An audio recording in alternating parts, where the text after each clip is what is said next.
Hello दोस्तों, स्वागत है आप सभी का हमारे यूट्यूब चैनल स्टडी 88 में। दोस्तों, आज की इस वीडियो में मैं आप लोगों को टैली में जो नगद माल ख़रीदा था उसी तरीके से हम उधार माल ख़रीदने की जो एंट्री है वो बताएंगे और उस बिल को प्रिंट करना बताएंगे। तो चलिए वीडियो स्टार्ट करते हैं बिना देरी किए हुए।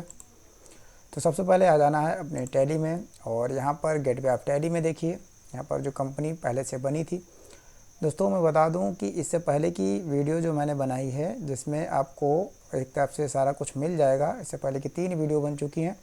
आप प्लेलिस्ट में जाकर के उसको चेक कर सकते हैं, वॉच कर सकते हैं। पहले आपको कंपनी के बारे में बताया गया, दूसरे में आपको लेजर ग्रुप आइटम्स यूनिट्स के बारे में बताया गया और उसके बाद में जो इससे पहले की वीडियो है उसमें नगद माल ख़रीदा और बेचा की एंट्री बताई गई है। और आज की इस वीडियो में मैं आपको बताने वाला हूँ उधार माल कैसे खरीदने का जो प्रिंट है वो कैसे प्रिंट करें बिल। तो दोस्तों, सबसे पहले यहाँ पर आना है अकाउंटिंग वाउचर में एंटर करेंगे और यहाँ पर F9 परचेज के लिए F9 प्रेस करेंगे और यहाँ पर सप्लायर इनवॉइस नंबर कोई भी डाल देंगे और उसके बाद में यहाँ पर एंटर करेंगे, ये डेट आ जाएगी। उसके बाद में पार्टी का नेम जो है वो कैश है। यहाँ पर कैश की जगह अगर हमें उधार रखना है तो हम यहाँ पर एक लेज़र बनाएंगे। लेज़र बनाने का जो दूसरा तरीका है, सेकेंडरी तरीका, वो मैं आपको बता रहा हूँ, ध्यान से समझिएगा दोस्तों। कीबोर्ड से Alt C प्रेस करेंगे, कीबोर्ड से Alt C प्रेस करेंगे तो हम यहाँ पर लेज़र क्रिएशन में आ जाएंगे। ये सेकेंडरी तरीका है, आप देख सकते हैं यहाँ पर स्क्रीन पर। यह सेकेंडरी तरीका है जिससे हम लेज़र बना सकते हैं। जैसा कि हम लेज़र बनाते हैं, जैसे हमने सुरेश से उधार माल ख़रीदा, ठीक है, तो सुरेश से उधार माल ख़रीदा। अब उधार माल ख़रीदा जो है वो किसके अंडर रहेगा? तो जब हम किसी से उधार माल ख़रीदते हैं, लिस्ट ऑफ ग्रुप्स में आप देखिएगा, जब हम उधार माल ख़रीदते हैं तो उसको हम सैंड्री क्रेडिटर्स में रखते हैं, सैंड्री क्रेडिटर्स में रखते हैं और हम उसके बाद एंटर करेंगे। और यहाँ पर उधार माल ख़रीदा है तो हम इनका एड्रेस वगैरह अगर डालें तो वो भी डाल सकते हैं और यहाँ से इसको हम एक्सेप्ट करेंगे, एंटर करेंगे। उसके बाद में यहाँ पर other reference, supplier number, name और उसके बाद जो है एड्रेस और एंटर करेंगे। देन उसके बाद परचेज का लेज़र वही रहेगा जैसा कि पहले लगाया था, उसी तरीके से परचेज का लेज़र और यहाँ पर जो आइटम है सेम प्रोसेस वही रहेगा। अब यहाँ पर देख सकते हैं आप, अभी हमारे पास 9 पीस हैं रेडमी के, और भी ख़रीद लेते हैं, जैसा कि 5 और पीस ख़रीद लेते हैं, ठीक है। यहाँ पर रेट अपने आप आ जाएगा, उसके बाद में अमाउंट आ जाएगा, फिर एंटर करेंगे और इसको हम एक्सेप्ट कर देंगे। अब इस एंट्री में आप देखिएगा, अगर हम इसको बैक स्पेस करेंगे और यहाँ बैलेंस शीट में देखेंगे, ठीक है, बैलेंस शीट में आएंगे और बैलेंस शीट को एंटर करेंगे और यहाँ पर आप देखिएगा जो हमने उधार माल ख़रीदा है वह एंट्री हमारी यहाँ पर सेव करेंट एसेट्स में नहीं होगी, वह एंट्री हमारी सेव होगी वो करेंट लायबिलिटीज़ में होगी। करेंट लायबिलिटीज़ में उधार माल ख़रीदा की जो एंट्री रहती है वो करेंट लायबिलिटीज़ में रहती है।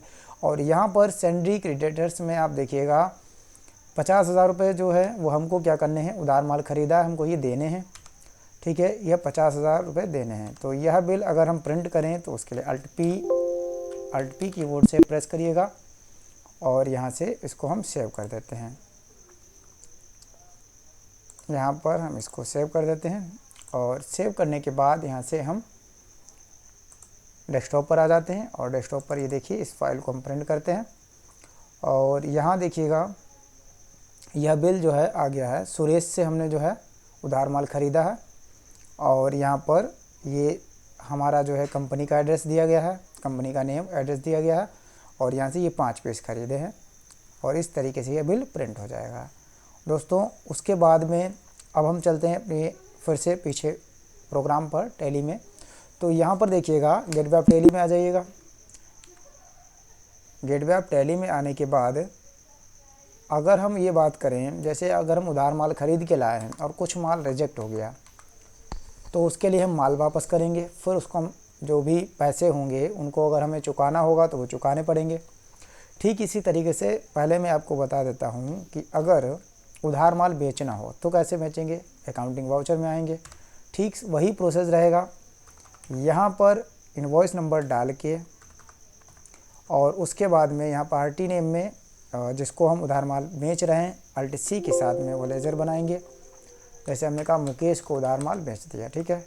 तो मुकेश जो है यहाँ पर अंडर किसके रहेंगे, सन्डी डेब्टर्स के, सन्डी डेब्टर्स रहेगा यहाँ पर। सन्डी डेब्टर्स को यहाँ पर सेलेक्ट करेंगे और यहाँ पर एंटर करेंगे। उसके बाद में यहाँ पर डिटेल को फिल करने के बाद यहाँ पर परचेज का लेज़र, सॉरी यहाँ पर मैं इसको सेल्स लेज़र लगाना भूल गया हूँ। तो देखिए दोस्तों यहाँ पर सेल्स पहले लगाएंगे, ठीक है। यहाँ पर F8 करिएगा। सेल्स लेज़र लगाने के बाद फिर उसके बाद पार्टी का नेम वही रहेगा, कोई दिक्कत नहीं है। यहाँ पर इसका एड्रेस फिल करेंगे और एड्रेस फिल करने के बाद यहाँ पर सेल्स का लेज़र आ जाएगा, सेलेक्ट करेंगे। जो हमने आइटम ख़रीदा था Redmi 7, इस समय हमारे पास 14 जो है आइटम्स हैं, 14 पीस हैं। और यहाँ पर हम अगर बात करें Redmi 7 की, तो हम अगर किसी को 4 पीस बेच देते हैं, 4 पीस हमने दे दिए किसी को 15,000 रुपये के हिसाब से, तो ये 60,000 के होंगे, अमाउंट आ जाएगा और हम इसको एंटर कर देते हैं।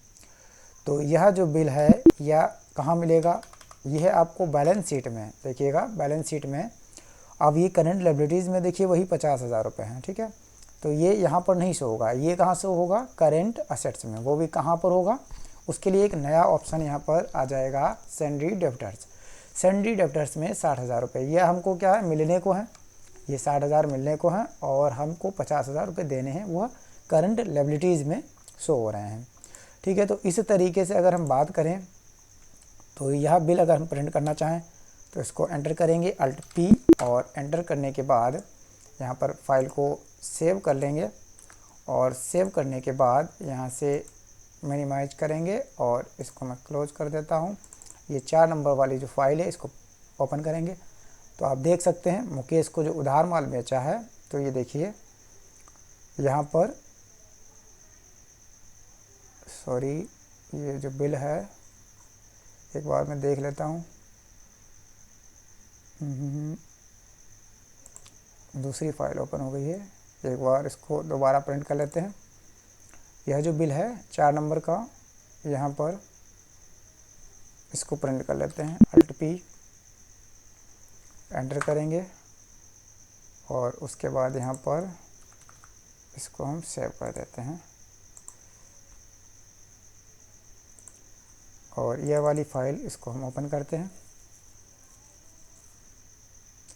तो देखिए ये कंपनी का नेम और ये ख़रीदने वाले का जो है एड्रेस आ रहा है और बाकी वही सब प्रोसेस है। तो यहाँ पर उधार वाले में जो रहेगा वह नाम आ जाएगा। तो इसी तरीके से हम उधार बेच सकते हैं। और अब जो है अगली वीडियो में मैं आप लोगों को बताने वाला हूँ, जो हमने अभी उधार माल ख़रीदा है उसको हम माल को जो है वापस कैसे करेंगे और चुकाएंगे कैसे। और अगर मिलने को हैं तो ये जैसे अगर मेरे यहाँ पर शो हो रहे हैं, आप बैलेंस शीट में शो देखिएगा तो यहाँ पर ये 60,000 रुपये मिलने को हैं और यहाँ पर ये 50,000 रुपये देने को हैं। तो अगर ये इनके चुकाने हैं पैसे तो ये कैसे होगा, ये कैसे बिल प्रिंट होगा, कैसे एंट्री बनेगी, तो इसके बारे में और माल वापस के बारे में एंट्री मैं बताऊंगा। आज के लिए इतना ही, मिलते हैं अगली वीडियो में। जय हिंद,